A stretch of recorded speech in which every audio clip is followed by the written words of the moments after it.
آیا د فیسبوک څخه پیسې ګټل کیږي؟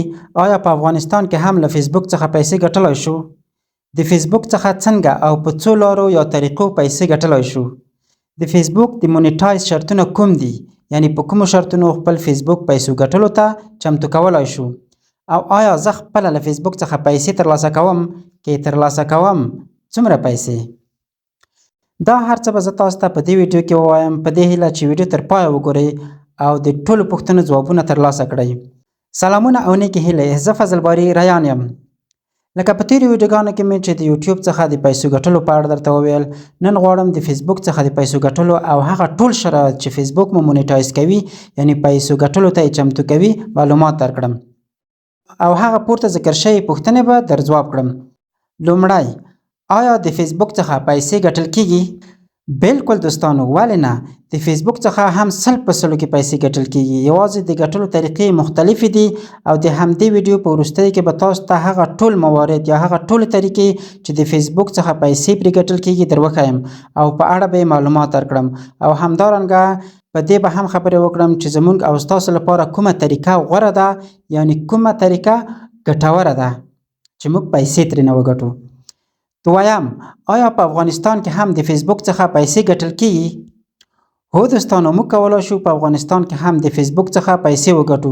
په ځینو مواردو کې شاید افغانستان انلیجبل کنټري کې راشي یا د هغو هیوادو په لیست کې چې ځینې موارد مونیټایز نشي، خو دا ستونزه هغه وخت حلولای شو چې د شرایطو وړ هیواد څخه اډمین ور اضافه کړو. داسې نور طریقې هم شته چې په وروستیو کې خبرې پرې کوم. دریم، د فیسبوک څخه په کومو لارو یا طریقو پیسې ګټلی شو؟ د فیسبوک څخه د سټارز له طریقه، د انسټریم اډ له طریقه، د اډز آن ریلز له طریقه، د بانوز له طریقه او څو نور طریقې چې هغه فعلا دومره مهمې نه دي او په دې طریقو کې چې ذکر مې کړی په هغه کې یو انسټریم اډ او بل اډز آن ریلز او بل سټارز مهم دی. نور پسې به نه ګرځو او نه ډېرې پیسې ترې ګټلی شو. په انسټریم اډ کې لکه په یوټیوب کې د ویډیو پر مخ چې کوم اعلانات راځي، انسټریم اډ هم ورته شی دی. یعنی د هغو اعلاناتو پر سر تاسو ته پیسې درکول کیږي چې ستاسو د ویډیو مخې ته راشي. یعنی کله چې ته ویډیو پورته کړې، نو کله چې نور کسان ستا ویډیو وویني، د ویډیو د لیدلو پر وخت کې دوی ته د ویډیو مخ ته یو اعلان راځي، یا په منځ کې یا په سر کې یو اعلان ورته راځي. نو د همدې اعلان له کبله به تاسو ته پیسې درکول کیږي، یعنی ستاسو بانکي حساب ته به اضافه کیږي. او بل د سټارز آپشن دی چې د فیسبوک کمپنۍ لخوا تاسو ته د دې سیټ اپ درکول کیږي. معلومه نه ده چې څه وخت درکول کیږي، خو کله مو چې په فیسبوک کې د مونیټایز آپشن را خلاص کو، هلته به معلوم شي چې سیټ اپ یې شته او که نه شته. هلته یې سیټ اپ لیکلی وي. دلته تاسو مثال لیدلی شئ. ما ته په فیسبوک کې البته د فیسبوک په آی ډي کې د سټارز سیټ اپ راکړی. دوستانو، کله چې تاسو یوه ویډیو پورته کړئ، د لایک، کومنټ، شیر ترڅنګ د سټارز آپشن یا بټن هم خلکو ته ورښودل کیږي چې کله نور خلک ستا ویډیو وویني او هلته د سټارز بټن کېکاږي، یعنی سټارز بټن ووهي، لکه د شیر د کومنټ د څنګ سره ده، لکه څوک چې لایک وهي، هلته سټارز بټن ووهي، نو تاسو ته به پیسې درکړل شي. تقریبا په یو سټار په سر 0.1 امریکایي ډالر درکول کیږي. یعنی یو نفر چې تاسو ته سټارز درکړي، تاسو ته به 0.01 امریکایي ډالر کیږي، چې تقریبا په 100 سټارونو به $1 وګټئ. یعنی 100 کسان که سټار هلته بټنې ووهي، لکه لایک، شیر ده، نو بیا هلته څنګه کیږي، تاسو ته به په 100 نفرو یا په 100 سټارونو باندې $1 امریکایي درکړل شي. شاید تاسو ووایئ دا خو لږ دی. دوستان، تاسو به نو بیا چې ویډیو ډېره پرمختګ وکړي، ډېر کسان وویني، شاید په زرګونه سټار هلته ووهل شي، نو داسې خو ډېرې پیسې کسان ګټلی شي په دې باندې. بل اډز آن ریلز دی. لومړی خو په تاسو کې ځینې ریلز شاید ونه پېژني چې ریلز څه شی دی. دوستانو، فیسبوک کې ریلز لکه د ټیک ټاک په شان یا د یوټیوب د شارټ ویډیوګانو په شان پلیټفارم دی چې له 1 دقیقې نه کمې ویډیوګانې کې اچولی شئ. کله مو چې ریلز ته ویډیو پورته کړه او ستاسو ویډیو مخې ته اعلان راغی، لکه دلته چې تاسو ګورئ، دې کس یوه ویډیو پورته کړې او د ویډیو ښکته ځای کې اعلان ورته راغلی. یعنی نور کسان چې دا ویډیو ګوري، هغې کسانو ته یا زه د کس دا ویډیو ګورم، ما ته دلته دغه ویډیو ښکته اعلان ښکاري. دې ته اډز آن ریلز وایي. څلورم، د فیسبوک څخه د پیسو ګټلو شرطونه کوم دي یا د فیسبوک د مونیټایزیشن شرطونه کوم دي؟ ښه دوستانو، ما تاسو ته د پیسو ګټلو په هکله وویل چې په کومو مواردو یا طریقو پیسې ورکوي. هغه طریقې مې تاسو ته ټولې در وښودلې.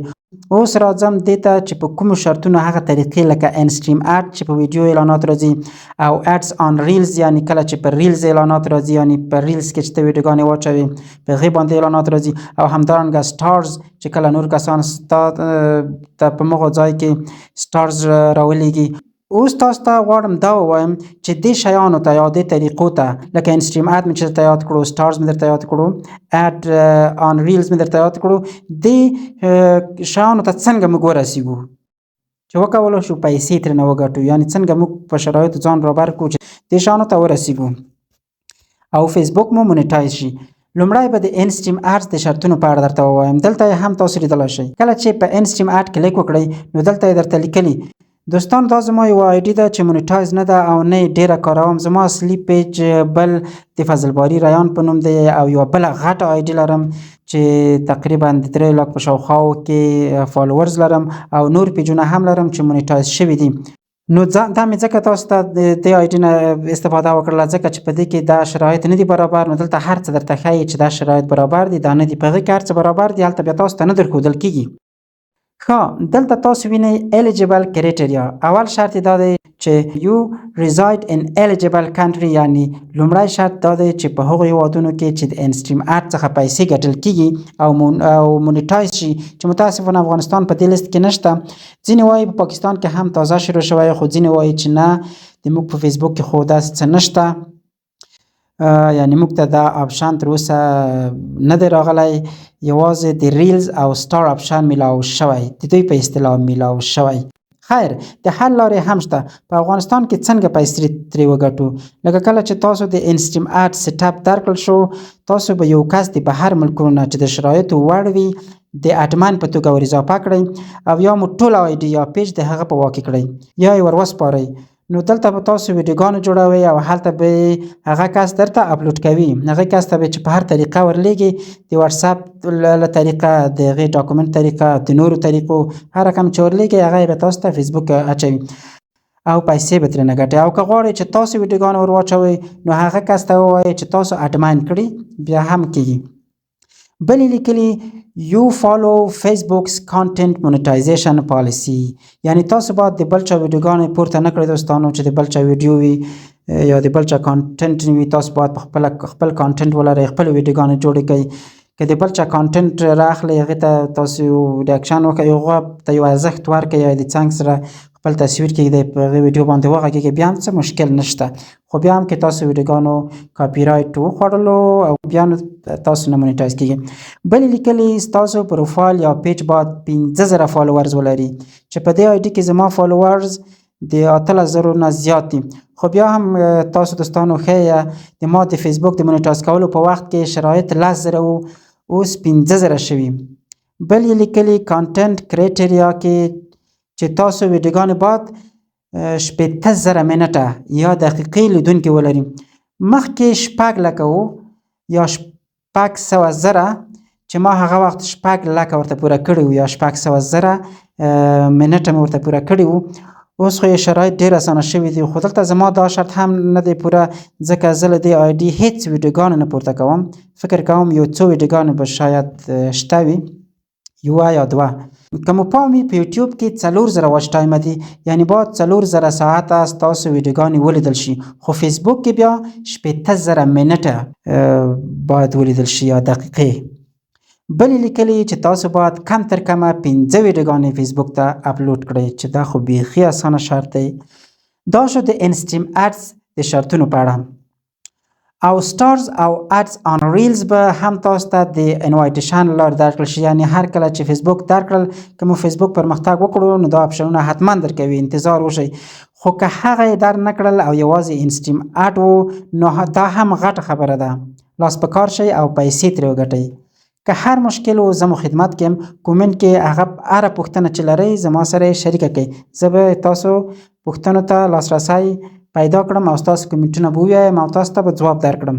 کله چې تاسو دوستانو دا شرطونه پوره کړئ او تاسو ته سیټ اپ راشي، نو اول کار دا دی کله مو چې په سیټ اپ کلیک وکړه ستاسو څخه د پی اوټ اکاونټ غواړي، چې چې په همدغه ځای کې د پی اوټ اکاونټ جوړوئ او بانکي اکاونټ به هم ورسره نښلوئ. خو هو شرط دا دی چې په افغانستان کله چې تاسو په افغانستان کې اوسئ پی اوټ اکاونټ مو د داسې کس په نوم جوړ کړئ چې هغه په بهر ملکونو کې وي او بانکي حساب به هم د همغه شخص په نامه وي. که پی اکاونټ نشئ جوړولی زما راتلونکې بله ویډیو به د پی اوټ اکاونټ په اړه وي. نو که تاسو زما چینل در سره سبسکرایب کړئ هغه ویډیو به د لاسه ور نه کړئ ځکه زه په هغه ویډیو کې تاسو ته د پی اوټ اکاونټ په اړه معلومات درکوم چې څنګه یې جوړ کړو او څنګه یو بانکي حساب ورسره ونښلوو. که تر دې ځایه مو ویډیو خوښه شوې وي نو حتما یې لایک کړئ دوستانو. بله وروستۍ پوښتنه دا وه چې آیا زه خپله د فیسبوک څخه پیسې ګټم او که نه، که یې ګټم څومره ګټم؟ دوستانو دا به په بله ویډیو کې چې د پی اوټ اکاونټ په اړه یې جوړوم درته ووایم ځکه ویډیو ډېره اوږده شوه. زما زړه وه چې په همدې ویډیو کې به تاسو ته د پی اوټ اکاونټ جوړول هم در وښایم خو وخت یاري ونه کړه. که بیا هم تر دې مهاله کومه پوښتنه درته پیدا شوې وي په کومنټ کې راسره شریک کړئ، زه به هغه پوښتنې ته حتما تاسو ته ځواب درکړم. خو بیا هم که چا تر اوسه زما یوټیوب چینل نه وي سبسکرایب کړی نو حتما یې سبسکرایب کړئ تر څو زما د نورو ګټورو معلوماتو څخه محروم پاتې نه شئ. د الله په امان.